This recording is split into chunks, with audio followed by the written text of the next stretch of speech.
Bonjour les enfants, aujourd'hui vous allez découvrir le portrait de Carlito, un garçon de 11 ans qui vit en Argentine, en Amérique du Sud. Vous allez pouvoir l'accompagner sur le chemin qui le mène à l'école. J'ai 11 ans et je vis dans le Neuquén, en Patagonie argentine. Nous habitons une maisonnette avec mes parents et ma jeune sœur Mika. Il n'y a personne d'autre à 15 km à la ronde. Seul un gaucho peut vivre ici. Un gaucho en Argentine, c'est un gardien de troupeau.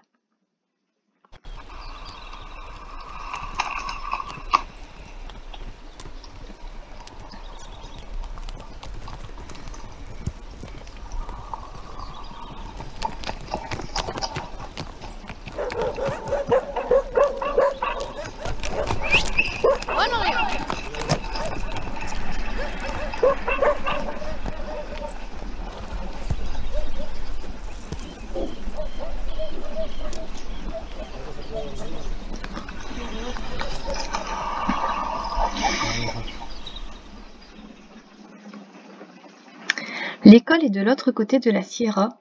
Nous devrons franchir un col de montagne, le début de la cordillère des Andes, et avant cela, les prairies désertiques, la Pampa. J'espère que tu sais monter à cheval. Pour aller jusqu'à mon école, j'ai 18 km à cheval à parcourir, ce qui représente 1h30. 7 heures du matin, 4 degrés au thermomètre, 18 km de chevauchée.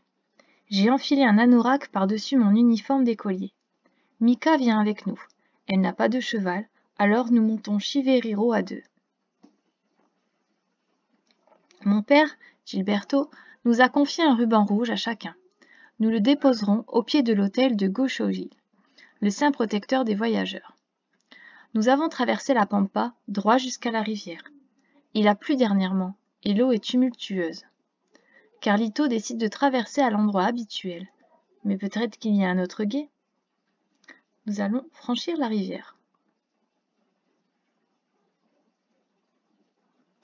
Carlito a jaugé la rivière, profonde de 3 bons mètres par endroit, un faux pas et c'est l'entorse assurée. Le jeune gaucho a murmuré quelques mots à l'attention de sa sœur Mika, puis a flatté l'encolure de Cheveriro. Avec 1000 précautions, le cheval a franchi la rivière, ses sabots glissant parfois sur les pierres lisses. Encore 9 km à faire. Petite question. Un fleuve se jette dans la mer. Quelle est la différence avec une rivière? À ton avis, une rivière est plus petite? Elle se jette dans un autre cours d'eau? Ou alors elle est salée? Eh bien, une rivière se jette dans un autre cours d'eau.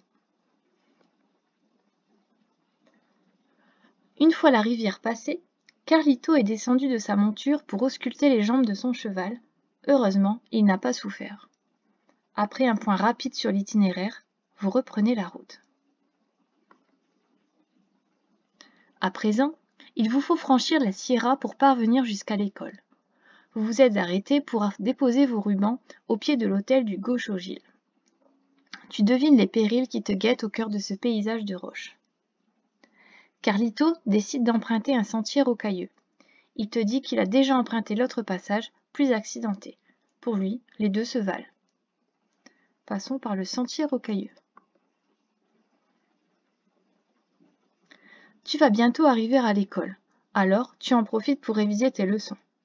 Aurais-tu jamais imaginé qu'on pouvait réviser dans un endroit aussi insolite? Le pas de ton cheval résonne sur le sentier. Tu restes vigilant. Il ne faudrait pas qu'un faux pas vous entraîne toi et ta monture au fond du ravin. Encore 1 km à faire. Deuxième question. Quel est le plus grand oiseau volant terrestre de l'hémisphère ouest? Est-ce que c'est la chouette, l'aigle ou le condor? Il s'agit du condor. Mais voilà que l'école est en vue. Vous voilà arrivé. Juste à temps, la classe va commencer. Juste avant d'entrer, Carlito te confie qu'il rêve d'être vétérinaire. C'est ce qui le motive à affronter ce chemin de l'école au bout du monde.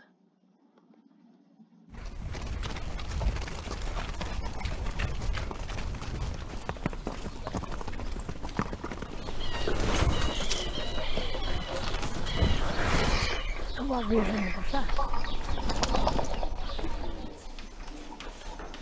Bueno, ¿qué le dice la palabra sistema de ordeña? Donc ici, les enfants sont en train d'apprendre les gestes pour effectuer la traite des animaux. Sí, pero que en este caso, Donc le maître leur el explique bovino. notamment También qué otro sistema de ordeña l'importance de podemos l'hygiène manejar. afin d'éviter El les bovino, bactéries qui seraient présentes dans le lait. en el caprino. Ajá. A ver, Carlito, contestame esta pregunta. ¿Cómo es el sistema de ordeñe? Que el manejo en el ordeño es que hay que lavar la ubre a la vaca y después tirar el primer chorro afuera y ahí comenzar a sacar la leche. El operador que hace manualmente el ordeñe, ¿cómo tienen que estar sus manos? Limpio. Porque ¿qué pasa si estamos ordeñando en un corral? Entran muchos microbios a la leche. Cuando nosotros hablábamos de un buen producto, un queso, nosotros teníamos que tener en cuenta desde el ordeñe hasta la elaboración del queso. Tiene que estar en buenas condiciones. Es-tu prêt pour le petit quiz? C'est parti. Question 1. Le continent américain est divisé en 3 parties. Dans quelle partie se situe l'Argentine? Est-ce que c'est en Amérique du Nord, en Amérique centrale ou en Amérique du Sud? L'Argentine est en Amérique du Sud. La Terre est séparée en 2 hémisphères par une ligne imaginaire qu'on appelle l'équateur. Où se trouve l'Argentine? Est-ce que c'est dans l'hémisphère nord, comme pour la France, ou est-ce que c'est dans l'hémisphère sud? L'Argentine est dans l'hémisphère sud. On continue. L'Argentine est donc située dans l'hémisphère sud. Qu'est-ce qui est inversé par rapport à l'hémisphère nord, par rapport à la France par exemple? Est-ce que ce sont les saisons, le climat ou la végétation? Ce sont les saisons. Les gauchos sont les gardiens de troupeaux de la Pampa. Sais-tu comment nous appelons les gardiens de troupeaux aux États-Unis? Est-ce que ce sont les cow-boys, les Buffalo Bills ou les Horse Boys? Il s'agit évidemment des cow-boys. En Argentine ont été retrouvés des corps d'Incas momifiés. Connais-tu l'autre civilisation qui utilisait ce procédé? La civilisation scandinave, égyptienne ou romaine? Eh bien, les momies étaient utilisées dans la civilisation égyptienne. Les restes d'un dinosaure géant ont été découverts en 2014 en Patagonie par des paléontologues. Comment s'appelle la discipline scientifique qui étudie les hommes du passé? L'archéologie, la sociologie ou l'humanisme? Ce sont l'archéologie et les archéologues qui étudient les hommes du passé.